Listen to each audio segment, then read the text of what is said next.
Hello बच्चों, तो आपका स्वागत है अपने ही चैनल इंक्लूज एकेडमी में। और हम क्लास 7 एनसीईआरटी की साइंस की बुक है और इसका चैप्टर नंबर 3 यानी कि हीट। इसके पिछले लेक्चर में मैंने आपको क्लिनिकल थर्मोमीटर के बारे में पढ़ाया था कि क्लिनिकल थर्मोमीटर क्या होता है। ठीक, उसमें मैंने आपको ये बताया था कि उसका यूज़ क्या है, वो हम कहाँ पर यूज़ करते हैं, उसकी रेंज क्या है। उस क्लिनिकल थर्मोमीटर में 2 रीडिंग्स होती हैं, एक डिग्री सेंटीग्रेड में और दूसरी डिग्री फ़ारेनहाइट में होती है। तो मैंने आपको ये भी बताया था कि जब आप डॉक्टर के पास फीवर हो आपको होता है तब जाते हैं तो डॉक्टर जो आपको रीडिंग बताता है वो डिग्री फ़ारेनहाइट में बताता है, ना कि डिग्री सेंटीग्रेड में। लेकिन इंडिया के अंदर जो टेम्परेचर की यूनिट को एक्सेप्ट किया गया है वो डिग्री सेंटीग्रेड है। उसकी रेंज बताई थी आपको, जो डिग्री सेंटीग्रेड में रेंज है वो 35 से 42 डिग्री सेंटीग्रेड, और जो फ़ारेनहाइट में रेंज है वो 92 से 105 डिग्री फ़ारेनहाइट। एक बार डेटा को कंफर्म कर लीजिएगा, और जिसने पुराना वीडियो ना देखा हो वो प्लेलिस्ट में जाकर पिछला लेक्चर देख सकता है। ठीक, तो अब हम शुरू करते हैं। आज का जो टॉपिक है वो है हमारा लेबोरेटरी थर्मोमीटर। तो कल जब मैं आपको पढ़ा रहा था कि मेजरिंग टेम्परेचर के बारे में, तो उसमें मैंने आपको बताया था कि there are 2 types of thermometer. One is clinical thermometer and the second is laboratory thermometer. तो लेबोरेटरी थर्मोमीटर के बारे में आज हम पढ़ते हैं। How do we measure the temperature of other object, मतलब कि जो अदर ऑब्जेक्ट्स होते हैं, जैसे कि क्लिनिकल थर्मोमीटर से हमने अपने बॉडी का टेम्परेचर मेजर किया था, लेकिन बॉडी के टेम्परेचर को मेजर करने के अलावा और भी बहुत सारी चीज़ें हैं इस दुनिया के अंदर जिनका टेम्परेचर मेजर करना हमारे लिए बहुत ज़रूरी है। हमारे लिए ज़रूरी है इन द सेंस के बहुत सारे एक्सपेरिमेंट में बहुत सारी चीज़ें ऐसी होती हैं उसके अंदर उन ऑब्जेक्ट्स का टेम्परेचर को मेजर करना ज़रूरी होता है। जैसे कि बॉइलिंग वाटर हो गया, बॉइलिंग मिल्क हो गया, या कोई अदर मेटल हो गया, तो उसका टेम्परेचर हम कैसे मेजर करेंगे। For this purpose there are other thermometers. One such thermometer is known as the laboratory thermometer. मतलब इस पर्पस के लिए, अदर ऑब्जेक्ट का टेम्परेचर मेजर करने के लिए और भी थर्मोमीटर्स हैं। उनमें से एक थर्मोमीटर को हम लेबोरेटरी थर्मोमीटर के नाम से जानते हैं। ठीक, the teacher will show you this thermometer. जो आपके क्लास की टीचर हैं या आपका जो लैब मैनुअल है, लैब मैनुअल के अंदर आपकी जो स्कूल के अंदर लैब होती है उसमें जो आपके लैब असिस्टेंट हैं वो आपको दिखाएंगे। आप उनसे इंक्वायर कीजिए कि ये लेबोरेटरी थर्मोमीटर कहाँ है, हमें इसको देखना है। ठीक, तो इस बॉक्स में एनसीईआरटी की बुक्स के अंदर ब्लू वाले बॉक्स में कुछ बातें लिखी होती हैं। ये बहुत ही इंपॉर्टेंट है आपके एग्जाम पॉइंट ऑफ व्यू से, तो इसको पढ़ना बहुत ज़रूरी है। एक बार इसको भी देख लेते हैं। Different types of thermometers are use for different purposes, मतलब कि अलग अलग टाइप के थर्मोमीटर अलग अलग पर्पसेस के लिए इस्तेमाल किए जाते हैं। The maximum and the minimum temperatures of the previous day reported in weather reports are measured by a thermometer called the maximum minimum thermometer। ये बात आप समझिए, आपके एग्जाम पॉइंट ऑफ व्यू से, आपके competitive exam point of view से बहुत जरूरी है। The maximum and the minimum temperatures of the previous day, मतलब कि आज मान लीजिए कि आज सैटरडे है तो इसका प्रीवियस डे रहा होगा फ्राइडे। तो इसमें जो मैक्सिमम टेम्परेचर था उस दिन का और जो मिनिमम टेम्परेचर था, ये जो वेदर फोरकास्टिंग डिपार्टमेंट होता है वहां पर एक रिपोर्ट तैयार की जाती है कि प्रीवियस डे का डेटा क्या था। डेटा इन द सेंस, वैसे तो बहुत सारे डेटाज होते हैं लेकिन बेसिकली जो टेम्परेचर का डेटा था, यानी कि उस दिन जो दिन निकल गया पीछे उसका मैक्सिमम टेम्परेचर और मिनिमम टेम्परेचर क्या था। तो इस डेटा को, यानी कि इस टेम्परेचर को मेजरमेंट करने के लिए एक थर्मोमीटर है जिसको हम कहते हैं क्या, मैक्सिमम मिनिमम थर्मोमीटर।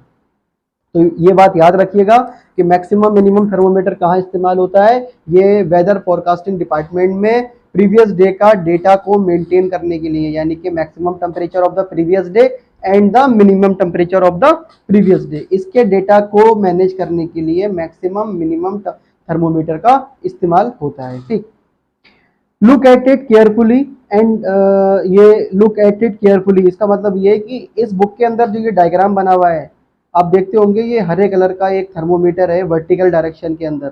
इस डायग्राम को आप ध्यान से देखिए। Note the highest and the lowest temperature it can measure. अब ये देखिए कि ये इसका जो लोएस्ट है और इसका जो हाईएस्ट टेम्परेचर है वो ये कितना मेजर कर सकता है। जैसे कि क्लिनिकल थर्मोमीटर की अपनी रेंज थी, उसी तरीके से लेबोरेटरी थर्मोमीटर की भी अपनी एक रेंज है। The range of a laboratory thermometer is generally from -10 degree centigrade to 110 degree centigrade। और ये 110 डिग्री सेंटीग्रेड पॉजिटिव इंटीजर है और -10 जो है वो नेगेटिव इंटीजर है। Also as you did in the case of the clinical thermometer, find out how much a small division on this thermometer reads।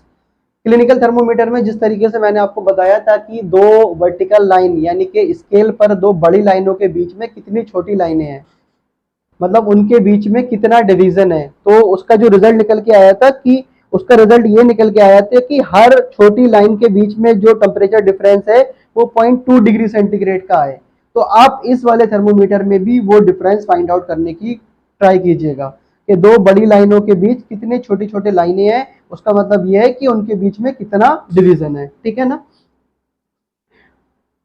You would need this information to read the thermometer correctly. मतलब आपको ऐसा करना जरूरी इसलिए है क्योंकि आप इसके बिना एग्जैक्टली जो आपका रिजल्ट आएगा, जो भी ऑब्जेक्ट का आप टेम्परेचर मेजर करोगे तभी बता पाओगे। क्योंकि हर बार तो जरूरी नहीं है ना कि वो बड़ी वाली लाइन पर ही आके मरकरी रुके।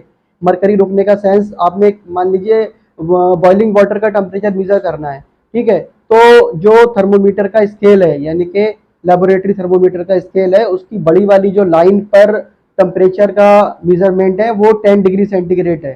तो जरूरी नहीं कि वो मरकरी 10 डिग्री सेंटीग्रेड पर रुके, 10 डिग्री से कुछ पहले या कुछ बाद में रुके, तो आपको वो बीच का डिस्टेंस यानी कि बीच का टेम्परेचर डिफरेंस पता होना चाहिए कि वो कहाँ रुक रही है। ठीक, let us now learn how this thermometer is use. चलिए सीखते हैं कि इस थर्मोमीटर को हम कैसे इस्तेमाल करते हैं।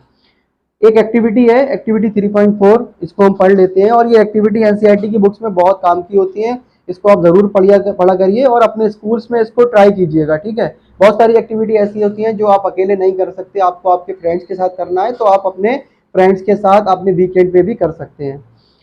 Take some tap water in a beaker और ए मग। मतलब कुछ नल का पानी लीजिए एक बीकर या मग के अंदर। Dip the thermometer in water so that the bulb is immersed in water but does not touch the bottom or the side of the container. जो आपके पास लेबोरेटरी थर्मोमीटर है उसको इमर्स कर दीजिए, मतलब कि डुबो दीजिए पानी के अंदर। लेकिन ये बात का ध्यान रखिए कि जो बल्ब है थर्मोमीटर का यानी कि जो चमकीला पार्ट है वो कंटेनर के बॉटम से या फिर उसके साइडों से टच नहीं होना चाहिए। इसके पीछे वजह यह है कि अगर वो उसके बॉटम या साइड से टच हुआ तो वो पानी की बजाय उस कंटेनर का टेम्परेचर को मेजर कर लेगा और आपके जो ऑब्जर्वेशन है उसमें आपको प्रॉब्लम क्रिएट होगी। तो आप इस बात का ध्यान रखें, जब भी कोई भी मेजरमेंट करें तो वर्टिकल थर्मोमीटर को कंटेनर में डालने के बाद उसको बॉटम से टच होने नहीं देना है, उसको वर्टिकल डायरेक्शन में सीधे पकड़ के रखना है। होल्ड द थर्मोमीटर वर्टिकली, मैंने आपको बताया था वही लिखा हुआ है कि थर्मोमीटर को वर्टिकली होल्ड कर रखना है। Observe the movement of mercury in the thermometer, मतलब कि जो मरकरी के अंदर मूवमेंट हो रहा है, क्योंकि मरकरी का मूवमेंट तो ही बताएगा ना कि टेम्परेचर कितना है। वो मरकरी चलकर मूव कर जिस भी स्केल पर जिस भी वैल्यू पर रुकेगी वही उसका टेम्परेचर होगा। तो उस मूवमेंट को, मरकरी के मूवमेंट को ऑब्जर्व करिए। Wait till the mercury thread becomes steady, और इंतजार कीजिए जब तक कि मरकरी की थ्रेड्स किसी भी वैल्यू पर, स्केल की किसी भी वैल्यू पर स्टेडी ना हो जाए, मतलब कि रुक ना जाए। ठीक,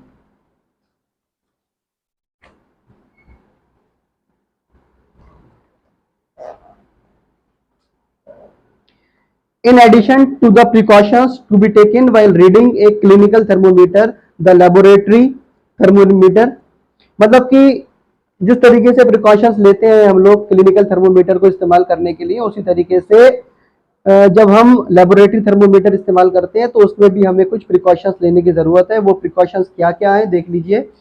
should be kept upright not tilted, मतलब कि उसको हमें वर्टिकली होल्ड करना है और अपराइट मतलब ऊपर डायरेक्शन में, टिल्टेड नहीं होना चाहिए, मतलब एंगल नहीं क्रिएट होना चाहिए, वो जो एंगल है वो जीरो रहना चाहिए।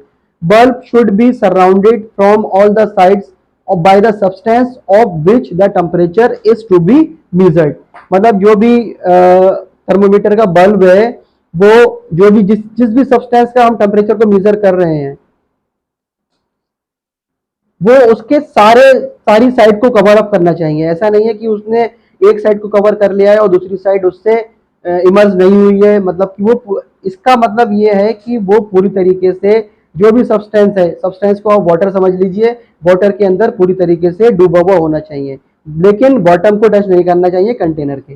The bulb should not the touch the surface of the container, मतलब कि बल्ब जो कंटेनर की सरफेस है उसको टच नहीं करना चाहिए।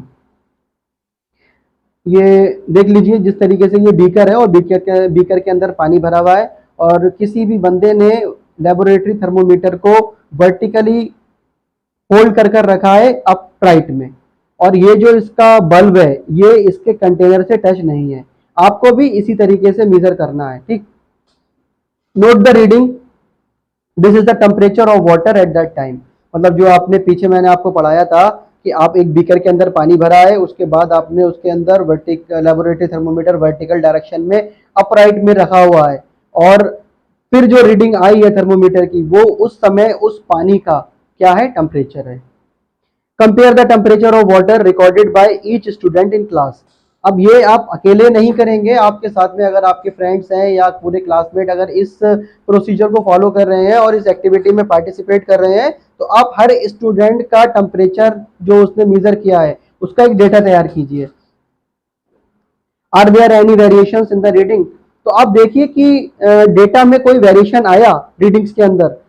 वैसे वेरिएशन नहीं आना चाहिए, क्योंकि जो सब्सटेंस है वो सबके लिए कॉमन है, वो क्या है, वाटर, और उसका टेम्परेचर ही लेना है, तो वो वाटर का टेम्परेचर तो चेंज होगा नहीं ना। तो जितने भी स्टूडेंट्स ने वो रीडिंग ली है, टेम्परेचर को मेजर किया है, तो उनके डेटा में कोई वेरिएशन नहीं आना चाहिए, लेकिन अगर आ रहा है तो उनके मेजरमेंट में कहीं ना कोई एरर आई है, मतलब कि उन्होंने कुछ ना कुछ तो गड़बड़ की है, ठीक है। डिस्कस द पॉसिबल रीजन, और अगर उनके डेटा में वेरिएशंस आया है तो पॉसिबल रीजंस क्या क्या हो सकते हैं इसको डिस्कस कीजिए। Let us try to answer the question, ठीक है। अब एक्टिविटी 3.5, अब इस वाले टॉपिक में एक्टिविटी ज्यादा है और एक्टिविटी से ही आप इसको समझेंगे अच्छे से। Take some hot water in a beaker और ए मग, अब आप गर्म पानी लीजिए। पहले आप पहली वाली एक्टिविटी में आपने टैप वाटर लिया था, यानी कि नल का डायरेक्ट पानी ले लिया था, लेकिन अब आपने इसके अंदर हॉट वाटर लिया है। Dip the thermometer in water, thermometer को वाटर के अंदर डिप कीजिए जैसे कि आपने पहले वाले केस में किया था। Wait till the mercury threads become steady and note the temperature, और उस टाइम का वेट कीजिए जब तक कि मरकरी किसी भी वैल्यू पर आकर रुक ना जाए। Now take out the thermometer from water, अब आप थर्मोमीटर को बाहर निकालिए। Observe carefully what happens now, और अब आप ऑब्जर्व कीजिए कि अब क्या हुआ। अब क्या हुआ का मतलब यह है कि अब टेम्परेचर का मेजरमेंट क्या करा आपने। Do you notice that as soon as you take the thermometer out of water, do you notice that as soon as, मतलब कि आपने नोटिस किया कि जैसे कि जल्दी जल्दी आप थर्मोमीटर को बाहर निकालते हैं पानी के, the level of mercury begins to fall, मतलब कि जो मरकरी का लेवल्स है वो गिर जाता है, बार बार गिर जाता है। This means that the temperature must be read while the thermometer is in water. इसका मतलब यह है कि आपको लेबोरेटरी थर्मोमीटर के केस में यह करना है कि जब आप वाटर का टेम्परेचर या किसी भी सब्सटेंस का टेम्परेचर मेजर करें तो आप उस चीज का वेट कीजिए कि मरकरी थ्रेड्स किसी वैल्यू पर आकर रुक ना जाए, तब तक उस थर्मोमीटर को उस सब्सटेंस से बाहर नहीं निकालना है। जब मरकरी एक वैल्यू पर आकर रुक जाए तब आप उसको बाहर निकालें, तब वो आपकी सही रीडिंग होगी, करेक्ट आंसर आपका वही होगा। अगर आपने पहले ही उस थर्मोमीटर को बाहर निकाल लिया तो वो मरकरी फिर से फॉल डाउन हो जाएगी, ठीक है। तो ये इसके अंदर प्रिकॉशंस लेना है। You may recall that while taking your own temperature, आप याद कीजिए कि आपने जब क्लिनिकल थर्मोमीटर इस्तेमाल किया था और आपने अपनी बॉडी का टेम्परेचर को मेजर करने की कोशिश की थी, you have to take the thermometer out of your mouth to note the reading. अब इस वाले केस में क्या हुआ था, इस थर्मोमीटर के केस में यह हुआ था कि आपने रीडिंग तब देखी थी जब आपने थर्मोमीटर को अपने मुंह से बाहर निकाल लिया था, लेकिन लेबोरेटरी थर्मोमीटर में क्या है कि इसमें आपको रीडिंग तभी देखना है जब वो सब्सटेंस के अंदर है। Then this is the basic difference and this is the big difference between both the thermometer, that is clinical thermometer and the laboratory thermometer. Can you then use the laboratory thermometer to measure your body temperature? तो अब आप बताइए कि आप क्या laboratory thermometer से अपनी body का टेम्परेचर को मेजर कर सकते हैं? Obviously it is not convenient to use the laboratory thermometer for this purpose. जाहिर सी बात है, मैंने आपको पूरा रीजन बता दिया है कि क्यों यूज नहीं कर सकते। तो ये बात तो आपके बिल्कुल क्लियर होना चाहिए। Why does the mercury not fall or rise in a clinical thermometer, मतलब कि मरकरी जो है वो क्लिनिकल थर्मोमीटर के केस में नीचे क्यों नहीं आती बार बार। When taken out of the mouth, जब हम उसको माउथ से बाहर निकालते हैं। ऑब्जर्व क्लिनिकल थर्मोमीटर अगेन, एक बार फिर से क्लिनिकल थर्मोमीटर को देखिए। Do you see a kink near the bulb. Kink एक तरीके का, आप ये समझ लीजिए, एक तरीके का बैरियर है जो मरकरी को नीचे आने नहीं देता है। ये कहाँ लगा होता है, ये जो हमारा मरकरी की थ्रेड्स होती हैं यानी कि बल्ब पर, उसके ऊपर एक किंक लगा होता है। Kink is just like a barrier to hold the mercury level and to prevent the fall down of the mercury when we take out from the mouth. ये किंक, इसके अंदर किंक होता है लेकिन लेबोरेटरी थर्मोमीटर में kink नहीं होता। What is the use of the king, इस किंग का इस्तेमाल क्या है, तो भाई बता दिया आपको अभी। किंग का इस्तेमाल क्या है, किंग का इस्तेमाल यही है कि वो मरकरी के लेवल को फॉल डाउन होने नहीं देता। It prevents mercury level from falling on its own. ठीक, देखिए डायग्राम बना हुआ है, ये क्लिनिकल थर्मोमीटर है और इसके अंदर एक किंक है, ये वाला जो पार्ट है किंग, ये मरकरी लेवल को नीचे आने नहीं देता। There is a lot of concern over the use of mercury in thermometers, मतलब कि मरकरी को यूज करने का थर्मोमीटर में बहुत सारे कंसर्न है इसको लेकर। कंसर्न का मतलब बहुत सारी प्रॉब्लम्स हैं, बहुत सारी चिंताएं हैं लोगों की। क्यों है ऐसा, mercury is a toxic substance, mercury क्या है, एक टॉक्सिक सब्सटेंस है and is very difficult to dispose of, और ये बहुत ज्यादा डिफिकल्ट है अगर ये डिस्पोज हो गया सराउंडिंग्स में। ठीक, इफ ए थर्मोमीटर ब्रेक्स, अगर थर्मोमीटर टूट जाता है, these days, इन दिनों में digital thermometers are available which do not use mercury, तो इसलिए डिजिटल थर्मोमीटर आए जिनके अंदर मरकरी है ही नहीं, वो आपकी बॉडी का टेम्परेचर विदाउट मरकरी मेजर करते हैं। ठीक, तो ये वाला टॉपिक अब हम यहीं पर एंड करते हैं, और अगर इस वाले टॉपिक में आपको कोई भी डाउट हो तो वीडियो के कमेंट बॉक्स में कमेंट कीजिए, और अगर वीडियो अच्छी लगे तो लाइक एंड शेयर कीजिए और चैनल को सब्सक्राइब कीजिए। Thank you.